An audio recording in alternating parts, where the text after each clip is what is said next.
Hello, everybody. Welcome to the Armory show and to Armory Live. It's my pleasure to introduce the first talk of the day in conversation, truth, fiction, and memory with Kimberly and Howardena Pindell. Both their bios can be found on the Armory show website under Armory Live, and I do encourage you to look there for more information. We'll have a short time at the end for some questions, but until then, please join me in welcoming Kimberly and Howardena. Hi, everyone. Can you hear me okay? I'm so happy to be here today with all of you. Thank you guys for coming out on a Sunday afternoon. I'm really looking forward to today's dialogue. I've been a fan of your work for so long, and you've been such an incredible inspiration to so many, especially young women of color in the arts. And so it is such an honor to sit beside you today. Thank you. Thank you. So for my first question, I just want to kick off. You have seen so many different eras of the art world. As we've known and as we've studied it, and I wonder what feels like a priority to you in this moment as both an artist and as a human in the world. Well, I always think Trump is not interested in culture, and that is a great relief. However, I feel now that we're up against this health problem, and also I fear that he will steal the election through cheating. There is a lot on everyone's mind, whether they're creative or not. It's a very frightening time.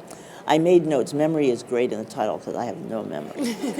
Anyhow, so I just made a note here in answer to that question that as artists, and art historians also, we need to keep working and to not let the adverse conditions right now under a very disturbed president create a climate where we lose our humanity, all right? And what we need to do is just speak up and vote. I really feel for all of us. What I'm finding is some people that may not have originally been very liberal are so embarrassed by the stand and by the lying that they would roll over into diversity by default. Just simply they don't want to be shown as part of the other side. So that's the only positive thing I can think about right now in terms of what we're dealing with now. And in this moment, you work as both an artist, an educator, organizer.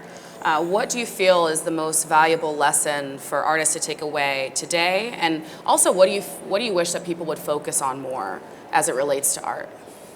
Well, it's complicated because in a sense, art is a luxury. There was a program years ago called the Children's Art Carnival, and I think if we can, I'm elderly, so I can't have children, but for those of you who have families, get your children involved with visual expression, or if they tend towards the theater, try to get them involved with theater-related events, or if they're in music.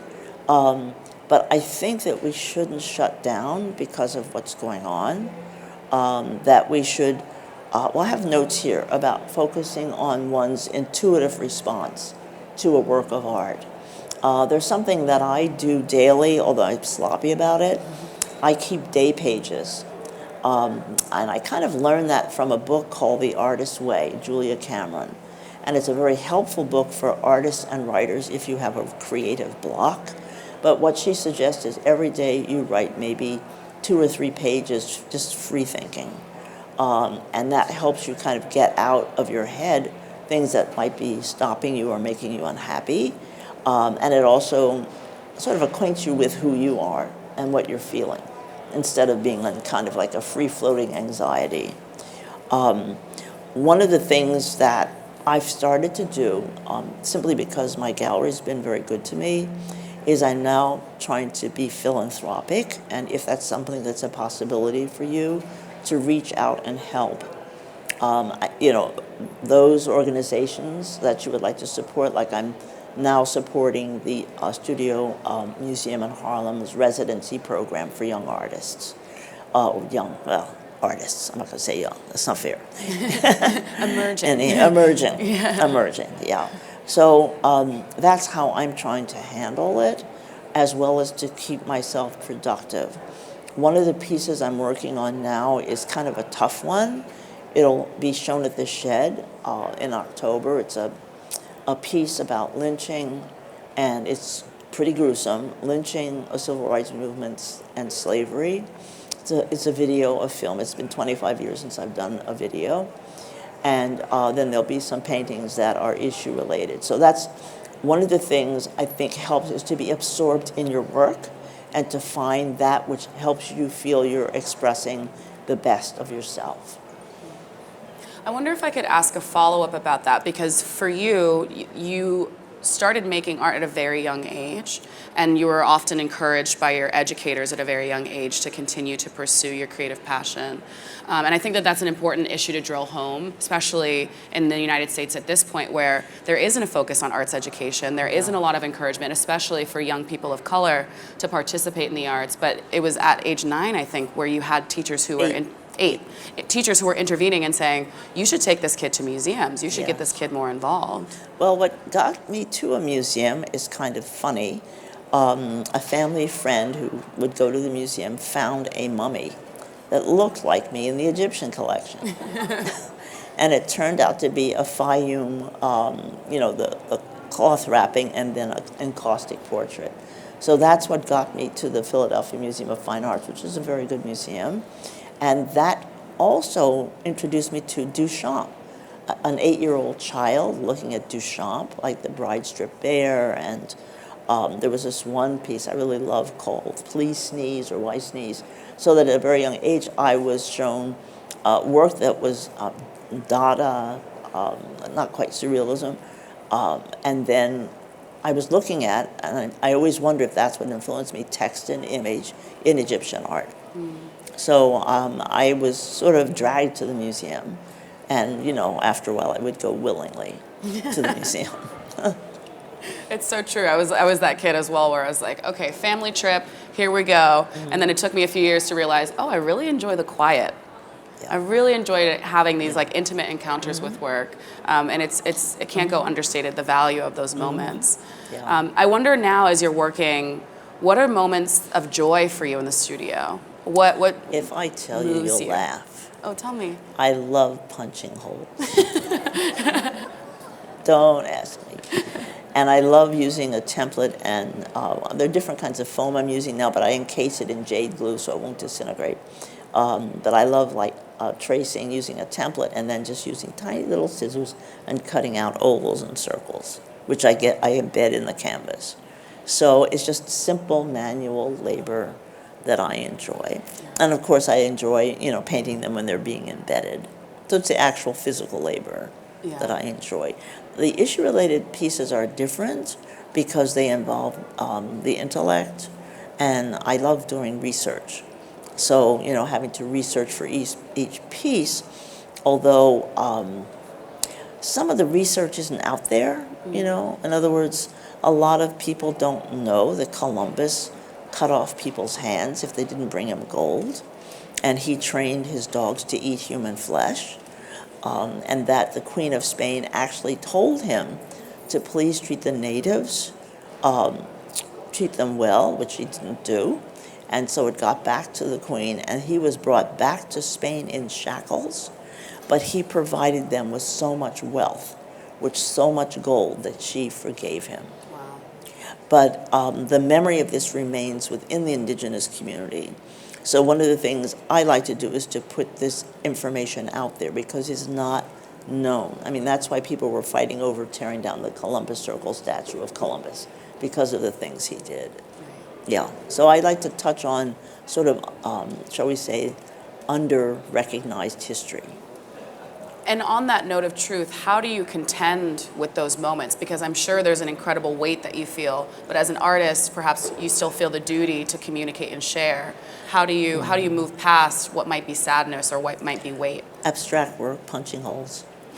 It's catharsis? I know, it helps, it puts me in a better state of mind. And using color, I love color. Right now, there are 2 pieces I'm doing that have to do with what I saw under a microscope as a child in the drinking water of Philadelphia. My father's My father's degree was in mathematics and science. And so as a child, I didn't get a doll. I was given a microscope. And so for years, as a child, I would have I would have a slide, and I put some Philadelphia drinking water, and you'd be surprised what was swimming around in it in the 1940s. And so there are two pieces I'm doing now. They're called Song Lines, Plankton Lace 1 and Plankton Lace 2. And they sort of remind me of the swimming stuff in the water. But a friend of mine, Trish, works as a docent at the Museum of Natural History. And when she saw my work, she said, "Oh my God, plankton." Mm-hmm. And she was, guiding people through the show. So she took me and Jasmine, who's one of my assistants and a good friend, and we had a nice tour. And I saw, oh my God, I'm getting kind of the ambience. And apparently, plankton supplies a certain amount of oxygen to the earth. So I want to learn more. I want to learn more. And thank God for a smartphone, because when you want to learn something fast, I've had flip phones for 14 years. And I got a smartphone about, maybe it's a year or two ago. And I have, I'm like my students. It's like, oh, let me look at this, let me look at that. Yeah. Mm. When you're creating, what is the ideal environment for you when you're punching, or do you like to work in a well-lit space or low-lit space? I know that your studio has taken many forms over the years. Well, I like working in a well-lit space, but I also like to have the TV on. I may not be watching it. Mm. And with what's happening now in the government, I like to hear what's going on with MSNBC. And if I want to... I'll have that going on while I'm either punching holes or, I try to hear it over the sound. I sometimes also like to use my phone to listen to, Democracy Now! Their broadcast is very helpful. Someone suggested The Hill. I look at or really listen to CNN, MSNBC. I just want to stay informed. A lot of people say, "Oh God, don't listen to the news. It's so bad. It's going to make you feel bad." Well, I feel bad anyway, so I may as well, be up to date. And of course, there are all these alarming things that come in over the web, like Trump wants to shut down MSNBC. He wants to take away their license. I mean, it's just the time we're living in is very scary, because I'm so afraid he's going to win through cheating. Like he won through cheating before, and that he's going to get a lot of nefarious support. And, I'm just terrified about the federal court system, because McConnell is putting in conservative judges, and I'm so afraid if Trump wins again, our country will be practically destroyed. And the people I know who have lived under communism, I have some friends who are Russian and whatever, and they're scared to death of Bernie Sanders, because they say he sounds just like what they have heard under their government. On that note of being acutely aware of what's going on, one of the things that I really admire about your career, especially as a person who's worked in institutions, you've worked both in and out of institutions, founded institutions in AIR. I wonder if working on both sides of the line has ever deterred you or influenced your practice in any way. Because there is something about being on both sides of the table where you hear the conversations, and sometimes you can just get overwhelmed with the information. And I wonder for you and your path, how that has informed the way that you work. Well, it made me aware that one has to use archival materials in terms of my being in the museum world, because I saw the damage done to works on paper by the oil in our skin. But then it made me very aware of how in the 70s, the art world was so white and male. And I remember at one point in my department, the artist Jim Dine came to the department, and he came up to me and he said, "Oh, I hear you're an artist." He started talking to me, and then it was like something went across his mind that, oh my God, she's not white. And he just stopped the conversation, turned away, and went to talk to someone else. Mm. So, the art world was so white and male that it was like a bit overwhelming. Very few women, white or black, were being shown. And that's how I became involved with AIR Gallery. I was one of the founding members, and I named the gallery. But I didn't stay with them that long, maybe 2 or 3 years, because I found that there was tension between my not having a husband and not having someone supply the food on the table and making the money. At one point, they came to the Modern, a number of white women artists, and wanted to picket. And they said, please come down and join us. And I said, no, I don't have a husband. I can't afford not to bring in an income. No. But then I found that when there were issues that women of color would get together in order to express it, either by picketing, whatever, the white women were nowhere to be found. So it was kind of a one-way situation. So I sometimes just felt very discouraged. A lot of times I felt very discouraged. And in the museum, I was kind of shut out. In fact, I listed some of the things that I ran into in the museum. I think you might find them amusing. One of the secretaries in the department, now my status was as I went from curatorial assistant to assistant curator to associate, and when my chairman of the department was away, I would be acting director. One of the secretaries, and she was from England, I wanted to borrow a pencil, and she gave it to me, and then when I gave it back to her, she took out a Kleenex and wiped it off. Let's see, I mentioned the picketing. You had to sign out to go to the bathroom. I remember there was one woman, Marie Frost, in the first department I worked in, which was a department devoted to circulating at exhibitions, national and international. She would go along with some other people in the museum. I think there was one other person who would go to South Africa under apartheid for their vacation. And so she held a party, and of course I was not invited. Then in '79, there was, some of you probably too young to know about it, but there was a show called literally Nigger Drawings, and it was at Artist Space, which is government-sponsored in New York City Council, and it was abstract. The Nigger Drawing show. Nigger Drawings, yeah. It was a show put together by someone who just called himself Donald, but his name was Donald Newman, and when you called Artist Space and asked them, why does it have this title? Because it's abstract. And they said, well, charcoal is black and black is nigger, etc. So a bunch of us went down to Artist Space to picket, and they called the police and locked us out. Camille Billups, who passed recently, has an archive where she has actual video, audio, whatever, tape of it. We went back. And this time they let us in, and what I found so amazing, one of her supporters, a white woman artist, said to us as a group, and we were a mixed group, it was Lucy Lepard, myself, Ilka Solomon, Camille Billups, I think at one point Lowry was involved. She said to us, how dare you come down and tell us what to do? This is a white neighborhood. That was the attitude of a white woman artist. And I was just kind of stunned by that kind of ignorance. And the irony is they had been given expansion arts money so that they could expand and bring in artists of color, and they used it to bring in artists from Scotland.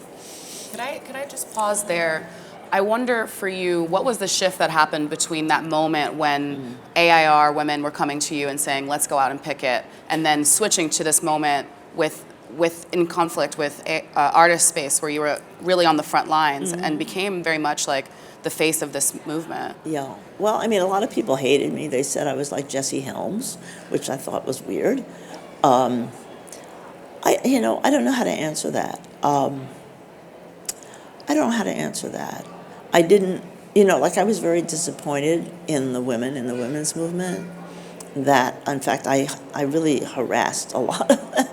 And they were telling me to please just be cooperative.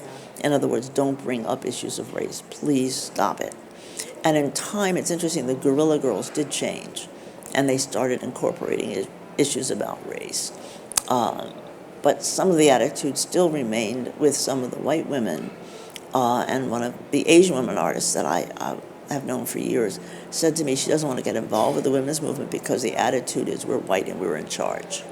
So I kind of, well, Free White and 21 is what came out of my experiences in the women's movement, and also experiences at large with racism. But the reason why I made the woman persona, a white woman persona, was because of what I was running into within the feminist movement itself.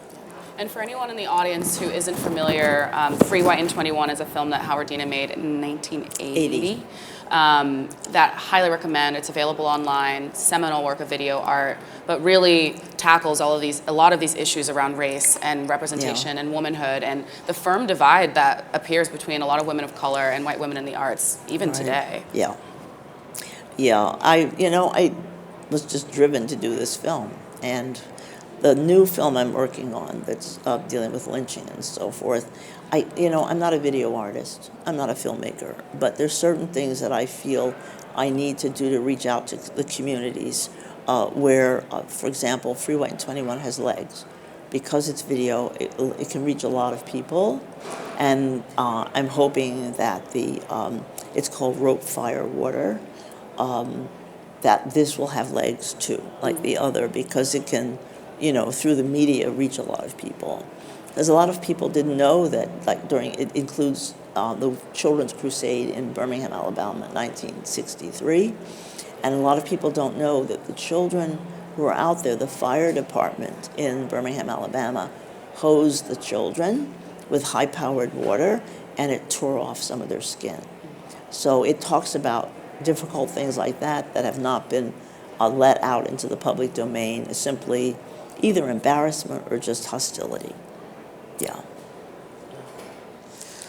I wonder if we could talk also about this moment where I don't know if the audience knows or if you feel comfortable talking about the accident that happened, and then the moment of you rebuilding a lot through the work that you were making at the time, finding yourself again through your work. Well, as a result of the protest about the show Nigger Drawings, when I saw the feedback, and I thought it was very interesting because they would refer to it as censorship, not an expression of opinion, but censorship. Yet, they didn't mind censoring women or people of color. That was not even on the table. Oh, God.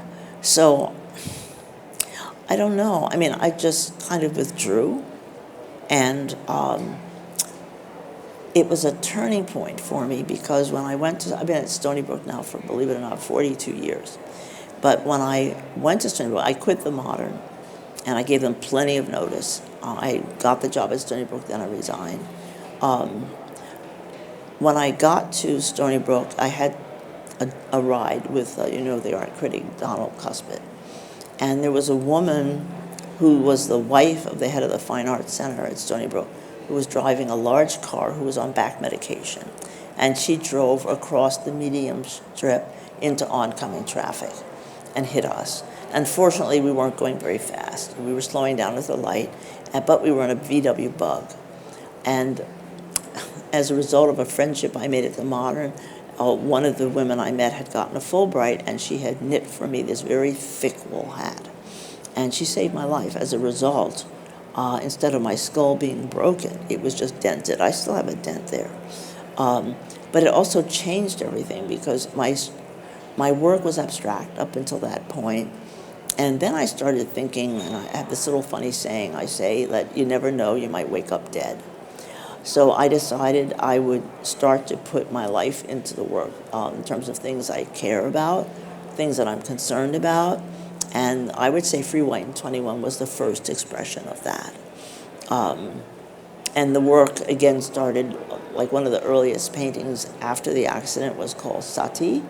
And it was about wife burning in India. I've lived in India about 4 months, and I have also New Delhi DNA. I've done my DNA stuff, and there's a lot that we just don't know. I mean, I have Inuit blood, I have Basque blood, I have German blood, Ireland, many places in Africa, Zulu, Nigeria. Although one has to be cautious now with DNA tests because there are issues of privacy. And there are also issues of what are they going to do with your results. So I backed off of doing it again. National Geographic had a genome project, and apparently they've been looking into how many of us have Neanderthal blood. I don't need to know. I because of the privacy issues, I don't want my DNA to be used for anything. Anyway. Yeah. So you were at this moment where there was this brush with death, and you wanted to put your issues out on the front line. Right. Was there any element of fear that you felt? Because I'm sure that at this time as well, there was a pressure from folks, especially in the minimalist community, to keep it, you can't use these colors, you can't use these forms, you have to go in this way. But you very much pushed back against that. Well, the thing is, I was up against, it was kind of catch-22. When I was abstract, the African-American community was very resistant to any abstract work. And I remember Bill Williams and myself, and I don't know who else, maybe Al Loving, went to the Studio Museum at the time, and it was run by a man named Ed Spriggs, and he told us basically to go away and show downtown with the white boys. So there was a lot of hostility towards abstract African-American artists.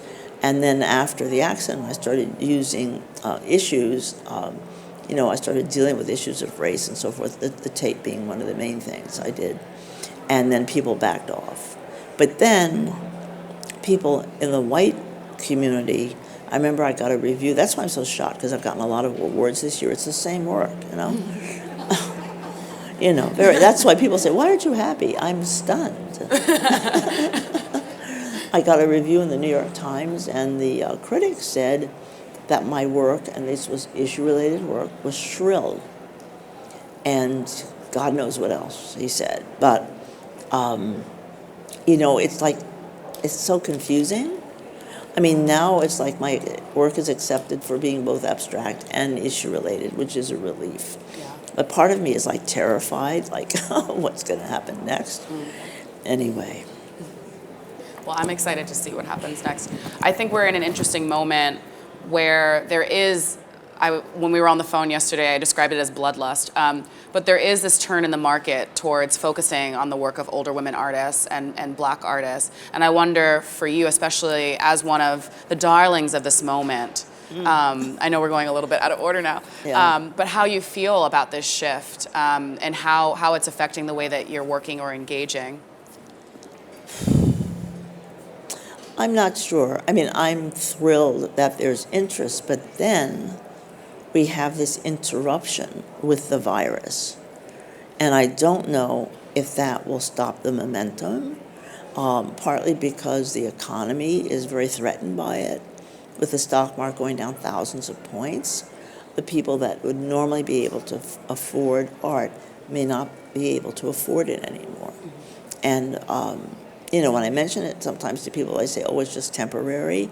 I don't know what it is, I mean, this is a virus that everything from people saying there was a lab in Wuhan that developed it and it got away, to blame it on the chickens in the market in China. Like, it's kind of disrupting everything. So I don't know how long that interest will stay. However, I think the interest has been piqued, as I mentioned earlier, with Trump being so incredibly racist. And possibly because of it, it will cause this interest in our work to be sustained, because they don't want to be seen as someone who's part of the other side. Yeah. Are you able to, because you're still making work to this day, still pushing these boundaries, making this really difficult video work, do those pressures, does the market pressure ever find its way into the studio or into the making process, or how do you protect yourself from that? Well, fortunately now I have a wonderful dealer, and he's made it possible for me to have someone who can drive me to work and drive me around, and that has made a big difference. So I'm able so far to be able to continue work. I have two wonderful studio assistants, one who's with me now today, Jasmine Shawn, and my other assistant is Co Smith. And so I have that support, and I don't think much is going to change in terms of what's happening with my work. But I mean, who knows what's going to change? with, this virus. And the timing is kind of horrible. And one of the things I fear is that Trump will use it as an excuse to stop the election process. In fact, I understand he's been asked to stop holding his rallies because it's a health hazard for the people who attend. But apparently he's not going to listen, Anyhow. Switching gears, I'd like to talk about your process and how you're working now. There's so many instances within your body of work. Of course, the circles, we love the circles, but there's all these other unorthodox materials that you're working with, glitter or perfume. I wonder if you could talk a bit now about how experimentation is finding itself in your work that you're making at this moment. Well, at the moment, I'm working on both abstract and issue-related work. The abstract work is where I use unusual materials. I've been using slabs of foam. Some are 1/4 inch and some of them are like maybe 1/8 of an inch. And you coat them with jade. You seal them with jade glue so they don't disintegrate. And I just pile them up on the canvas. All of us in the studio punch holes that are big or small, rice paper, wove paper. Again, I'm trying to be very archival. There's somewhat large pieces, but I like the actual physical labor, as I mentioned earlier, in putting them together. And my work goes a little bit faster because, for example, I can put a mark on the painting and that's where that dot will go. It's very labor intensive. And the issue-related work, the shed has put me in a position where I need to focus on the issue-related work. Because one piece is about Columbus and what he did, but in general, the rubber barons in Latin America, they would, again, in Congo, British Congo, they would cut off people's hands. In fact, one of the students at my school, Stony Brook, had an article in the newspaper, the student newspaper, and it showed an American Marine, a Haitian male, with his hands cut off. And the Marine was behind him, about to push him into a pit of a mass grave, and he was about to shoot him, to kill him. And this is something that this country did in Haiti. Anyway, so I'm trying to what's the word? I want to really, this sounds horrible, but almost like get under the scab of history. I want to find out what's really going on in terms of things we don't hear about. And because I have some acquaintances in the indigenous community, I'm being made aware of more things, more atrocities. So the painting, it's about 9 by 9 feet. It's black, and it's covered with hands, cut out hands, rice paper, wove paper, whatever. No foam. I just want to keep it a surface where we can put text. And then the text will be about, Columbus, about the rubber barons and so forth. And the other painting is about the children who died in the bombing in Birmingham. And I have flowers that have been painted black, artificial flowers, and I'm going to wrap like a wreath of black flowers. And then the text will be about the black churches that were burned and the black towns, like it was called Black Wall Street, Tulsa, Oklahoma, the towns, and I think the other one was, I can't remember the name of it, in Florida. But there'll be text, so people will get that information if they are patient. And I'm trying to avoid making it so overloaded with text that people will just get bored. Mm-hmm. So that's basically about Black Wall Street, prosperous towns, and the loss of the children through the bombing. I wonder if making work in 2020, why you feel it's important to continue to shed light on these moments in history and to continue to confront them. Well, look what we have now. He wants to roll history back. I like make America white again. Really. It's very disconcerting because he has so corrupted the system. And, he doesn't want a fair vote. He doesn't want a fair election. He's the opposite, and his supporters, he's like a cult. Yeah. His supporters have to praise him or they're out. Or they're also put in jeopardy by members of his administration. And it worries me a great deal about Alfred Barr. putting federal judges that are very conservative, lifetime appointments. So there's so much happening that worries me. And I wonder if he ever, thank God he isn't interested in culture now, but if he ever becomes interested in culture, like Hitler was an artist, and he went after the artists. There was an exhibition of degenerate art. I hope he never focuses on the arts because he could make a lot of trouble. Yeah. One of the things of the many things that I admire about the work that you've made over time is that there's an incredible stamina and commitment to truth. And I wonder if you have any advice for artists who may feel deterred from speaking truth to power and how you maintain that commitment despite, attention or inattention to the work that you're doing. Well, I just look to do things that I'm passionate about. I feel very strongly, especially I never knew that children were hosed and had their skin blown off. I just never knew that. And so I'm personally driven to let that out to the public so that they're aware of what happened in the past and also alert us to what could happen in the future because Trump has his base. And it's amazing. When he was running, he had a 37% backing. Now it's up to like 47, 48. What did he do that brought more people for him on board? So I'm terribly worried about it. It's like I don't want to think about it, but I'm worried about it because I think now that the focus with the virus, he cannot focus on the economy because the economy is slowly going down the tubes. So then he and his supporters are going to focus on race.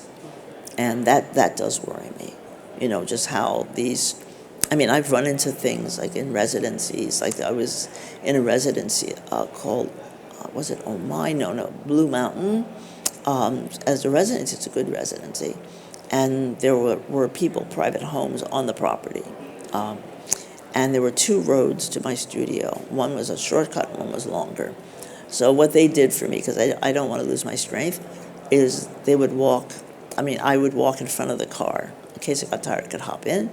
But I would walk the long way to the studio. And then one time I said, well, let's take the shortcut. So we took the shortcut, and we passed a number of homes that whites lived in.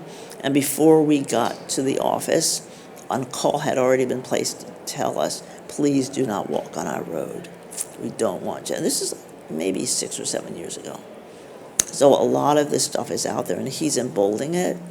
And I don't know, oh my God, there was something, I can't remember, there was something in the paper about a young black child having the police called on them. I can't remember what the story was. But I think there will be a number of his supporters who are going to reach out to harm people of color. And what's already happening is a lot of Asians are being, like I love Chinese food, and I'm like in this inner conflict. Oh my God, and the school now is telling us we have to teach our studio classes online. How do you teach your studio class online? So I don't know anyhow. We have a large student population that I don't know how they're going to do it.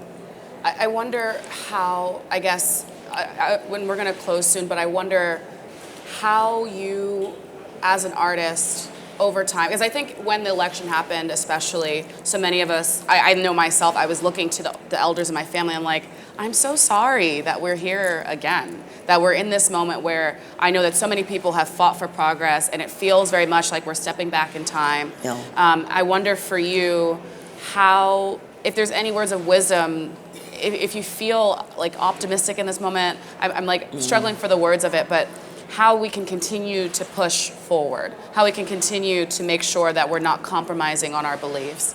Because so much of being an artist is having to come toe-to-toe with rejection or being misunderstood. I wonder if you have any words of wisdom around staying the course. Well, I was an only child, so I was used to being alone. One of the things that I find helpful, but the thing is, it's tricky. I like support groups. You can join some online. You don't have to give your name. You can go to them just to get into a community of like-minded people. Some of them may not be artists. And also reach out to your artist friends, even if it means you are on the telephone or you're texting, whatever. I mean, that kind of keeps me less isolated. Also, my having 2 studio assistants helps. But that's a luxury. I would normally not have that. One thing I find, and I had mentioned earlier, the artist pages or day pages, so that you don't hold on to the things that, that are upsetting you, is every day write out a day page. You can put categories on it if you want, or just keep writing, because that way you're not holding on to the things that are upsetting you. You've put them somewhere, and when you need to find that feeling again, you can go. It's written down. Because one of the things I think that's so disturbing is one is overwhelmed, overwhelmed by so much bad news. What I'm hoping is his rallies will be stopped for health reason. I mean, and he may go nuts on Twitter, but not everyone. I don't have to listen to Twitter. And I don't have to see him on Twitter. No. So I don't know. Just try to keep yourself calm. Whatever, do what you love to do, and reach out to friends. Don't kind of isolate yourself. And your good friends, not your bad friends, your good friends. Because some people are negative in your life, and you're like, oh, well, no, don't. Keep your good friends. I mean, I don't know what's coming next after this virus. I don't know what's coming next. But we've gone through others. The flu is always a worry every year and so forth. Just don't isolate yourself, because artists tend to isolate themselves. Try to reach out to the people that you like and that like you. And fortunately, we have a device, a smartphone, where you can get into a texting conversation. So it's pretty instant. Yeah, it's I don't know what's next. Well, actually, my next question for you is what's next. What are some of your hopes for your work? I know that you've thought a lot about perhaps like building out a foundation, but I wonder what's the future of the work and how you want it to be housed in perpetuity? Well, fortunately, the Smithsonian is collecting my papers, and my dealer is really wonderful. He's one of my executors. So hopefully, if the world doesn't collapse on us, he'll be able to continue, to work with my work. Even, I'm 76 now, but my father lived to 98. So at least I have a certain amount of longevity, and I can participate in rather preserving my work. But it's a big order. I mean, I'm working on my will, and one of the things, apparently there are lawyers that look at obituaries and then try to find relatives. For example, all the Pindells, a lot of the Pindells are white. And so I have to write in my will that no Pindell can have anything. You have to protect yourself. It's in the will. No Pindells have access. It's something we don't know. You don't think about it, but you have to protect yourself. Because I'd hate for one of the Trump supporters named Pindell to come in and raid my my legacy. Because I want to start a foundation, and it would be philanthropic. I'm heavily into animal rights. I have my little pin here. I'm a donor to one of the animal farm sanctuaries. And of course, I want to support the Studio Museum. And I'm going to tell you something. In fact, I was in a support group last night, and a lot of people were surprised about this. Apparently, there is a new, I would call it a scam, or a betrayal. I used to give money to Doctors Without Borders, Greenpeace, whatever. And apparently, when you get a request for a donation and it's not going to the address of the place you're donating to, be careful. They're called charity processing centers. And they have P.O. boxes. There are a lot of the same locations, but your P.O. box is different, like Hagerstown, Maryland, Maryfield, Virginia. Well, apparently, Okay, a friend of mine has an animal sanctuary, and I got this very elaborate mailing. I thought, I know she can't afford this. So I called her up and I said, what's going on? I mean, I pay her directly. I will not. She said, oh, well, this saves us money in terms of getting permits. And, I didn't even know you needed a permit to fundraise across state lines. And I asked, well, how much do they take? You know how much money they take? 90%. So when you get a request for a donation and it's not going to the address of the organization, watch out. But then I called Doctors Without Borders. I've been a donor, and I said, listen, you're sending stuff to a processing center. Are you aware of what's happening? And the comment was, well, we just pay a flat fee. Now, they don't know how much money is coming in for them. It might be 90% is what they're taking, So this is very disturbing. So you have to kind of protect yourself. And a way to find out the address for the organization is they always list where you can get their financials. And usually they'll list their address. The problem is, I asked Doctors Without Borders, if I send you a check, would you send it to them? And they said yes. So right now I'm trying to deal with the fact that some of the places I want to support, I can't anymore because I don't want this unknown organization to take 90% of the money. Flat fee, I don't know what the flat fee is. No, but anyway, I just wanted to share that with you. It's just something that seems to have started about a year ago. So I have done a mailing, my usual, me, I do mailings.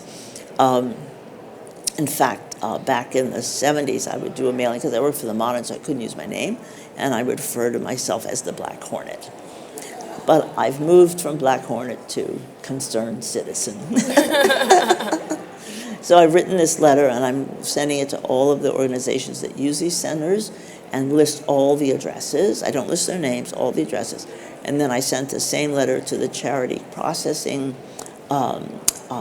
Center and also to the Better Business Bureau. I think there's another Charity Navigator, I think is what it's called.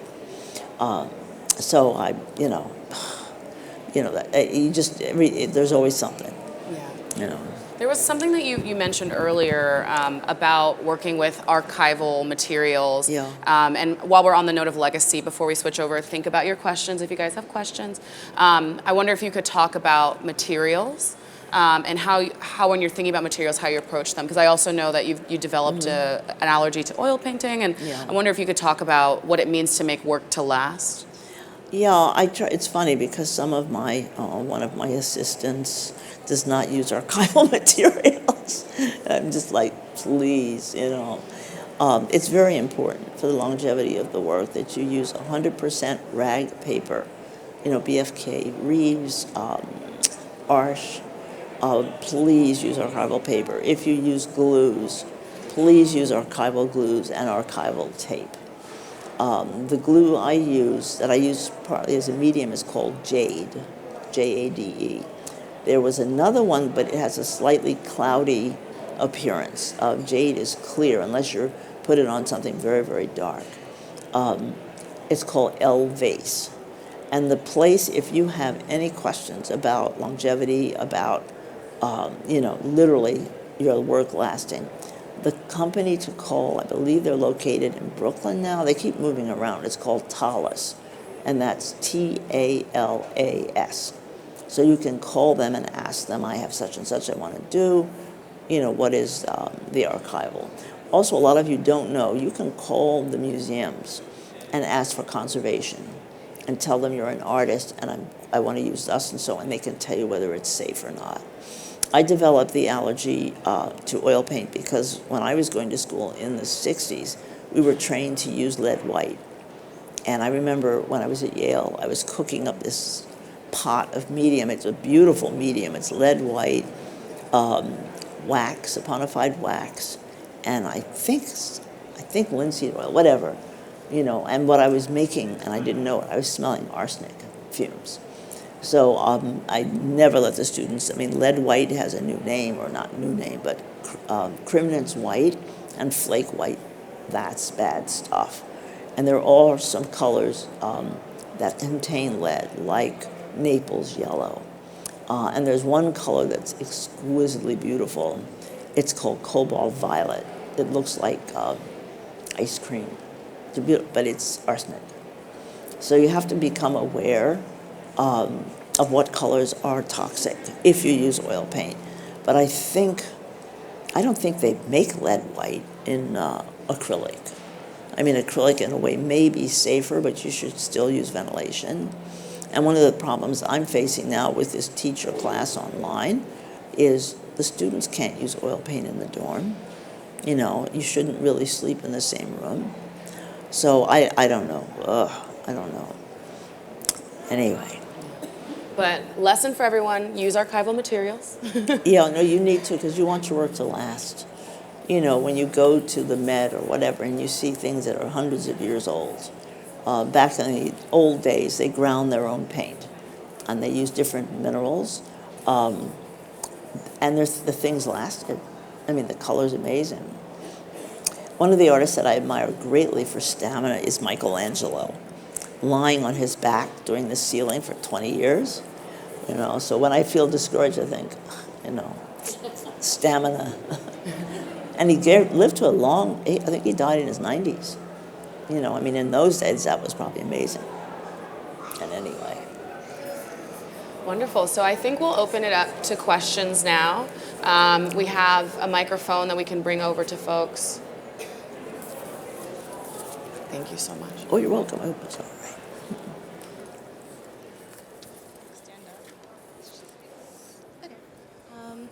Hi, my name's Olivia. I'm an undergrad student studying new media, and I wanted to know, I guess, like, from the perspective of someone who's like studying art now, and had like read about you as like one of like literally like the like artists of like the previous generation, how you currently feel about your own students and the type of work that they're making, and like how you feel about like the new like emerging artists that are like probably babies to you now, but how do you feel about the quality of work that they're making and the conversations that they're having?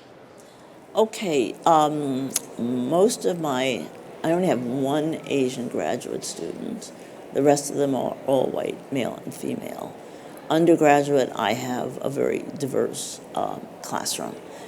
With the graduate students, I try to encourage them. Some of them are floundering, okay? I mean, it's a 3-year program at Stony Brook.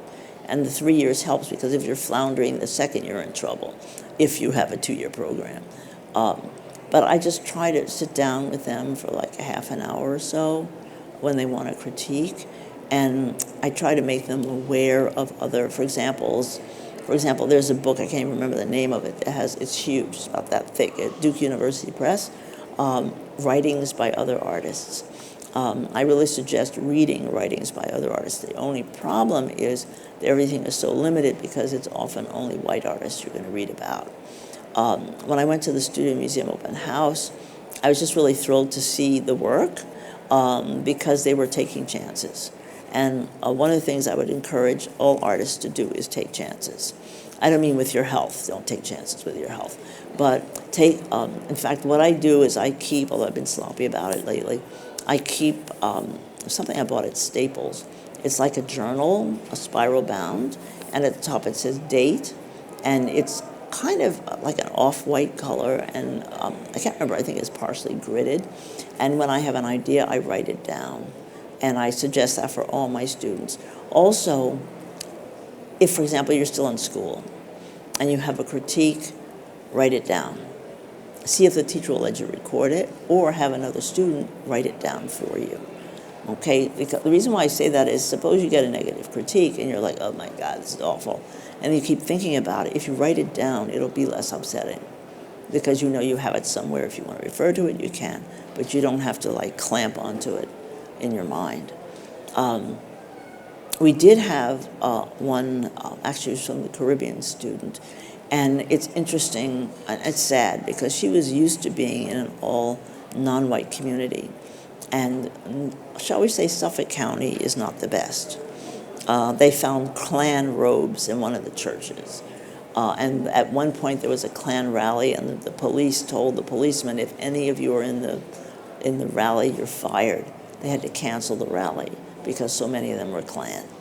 So Long Island is not a happy place to be as a person of color. So I don't have that many. In fact, we had a very good faculty member, Carl Pope, photographer. He had a tenure-track job, and it was horrible for him. He left, he quit, because he had a gym membership. They treated him badly there. He had to send whites to get an apartment for him, and he finally just threw his hands up and said, I give up, whatever. So I try to be especially supportive when I have a non-white student, and that is both African-American or Caribbean or Asian, whatever. I had one Asian student, though, call me, about a week or two ago. She had missed her appointment. She said, I had to stay home because I had a fever. And I thought, oh, my God. When this whole thing came about the virus, fever is one of the problems. So since I'm going to have to go online with everyone, I'm going to talk to her and ask her if she could go to the infirmary, because I don't want her to spread it to me or anyone. But I tried to give all the students a sense how important their vision is, because one way to look at it is, okay, we're all a bunch of snowflakes. Every snowflake has a different design. I mean, that's, or grains of sand. And you're not expected to mimic someone else. That you should create your own vision. And one of the things that helps is reading, if there's a particular thing you like to read, going to see shows as much as you can. Like the new Whitney. I hated the old Whitney. But the whole Whitney had some bad blood on it. But the new Whitney, I think, is much better.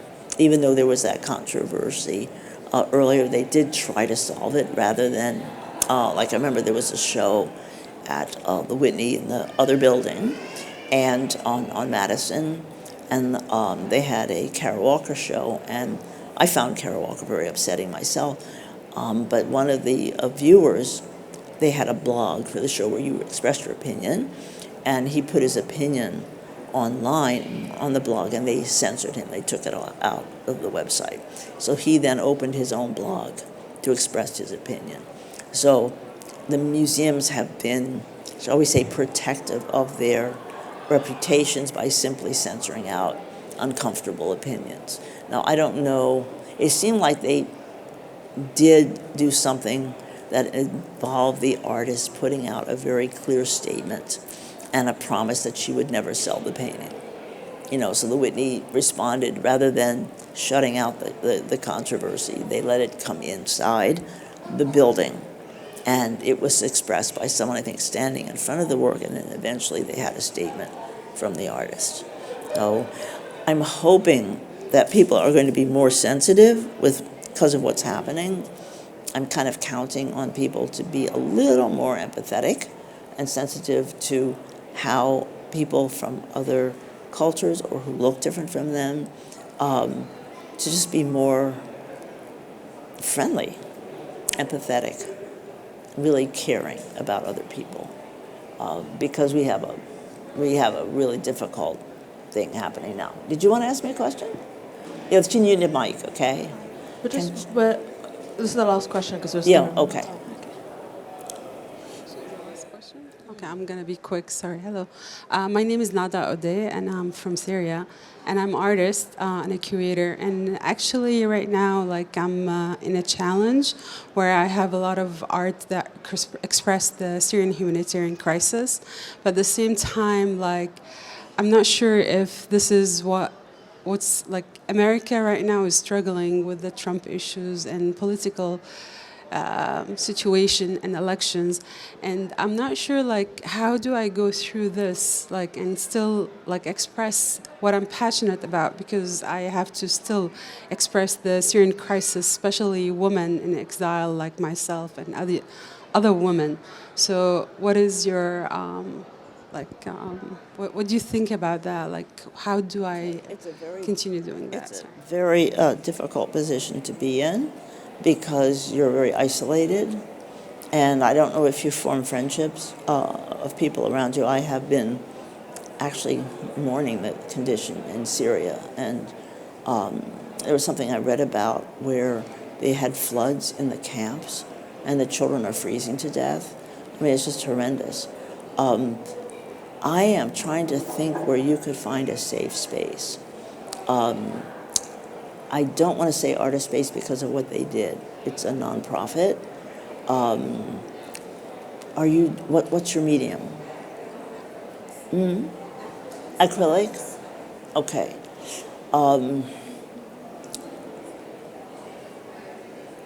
Okay, the reason why I'm thinking so silently is the possibility, if you do any drawing, to approach the drawing center. Okay, the drawing center. And as a woman, you should approach AIR. I mean, they really need to integrate. They have an associate's program also, so that may give you a forum where you would be able to show your work. Do you have any friends? Yeah, as long as you have your support group, and then I would put everything in writing, because I find when there's a piece or pieces that are particularly difficult, like we've been editing the video, and sometimes I can't look at it. The image is so horrible. And we're going to have to actually put a a warning, you know, how gruesome the material is. If you can find a safe haven where there are artists who are dealing with similar the positions of being not living in their own culture and the terribleness that's happening back home, I think that will make you feel less isolated and hence help you to express yourself visually.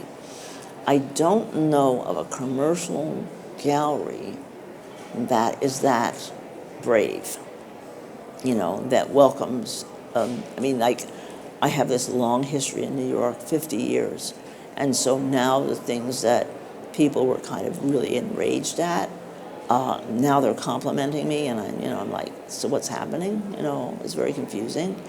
But don't give up the issue-related work that touches you deeply. Don't give it up. However, I would suggest, and what I do to get rid of some of the pressure on me, because if I think of that all the time, it's awful, is to find another outlet that for you, like, you're going to find this funny. Like, if I have to sit around somewhere, I knit. You know, try something that's a hobby for you that is gives you a safe space. I mean, I may be knitting something for like months, but it's kind of all of a sudden my mind just goes like, I'm not dead, but instead of my being extremely anxious, it'll go into like a safer space. So seek out friends that are supportive. Try, I would start with air first because I've been bugging them for so long. They may be, what do you want to say? Oh, I can't. AIR. Artists in residence. Yeah, they used to have that on buildings. When there was an artist in a loft, they would put out a stenciled AIR so that the fire department knew someone was in the building. So that's what AIR originally meant. But the way I developed it as a name for the gallery was I was thinking of Jane Eyre. And then I thought Air, AIR. And that's how I got to that. Yeah.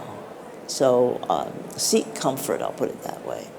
You know, so that there's a safe space that you can go to and you can talk to people. Because if you hold it in, that's not good. Yeah. Okay? I think that's a great place to close. Thank you so much, Howardena. And thank you all so much for joining us today. Thank you. Thank you to the Armory Show, all the volunteers, all the staff for making this possible for all of us.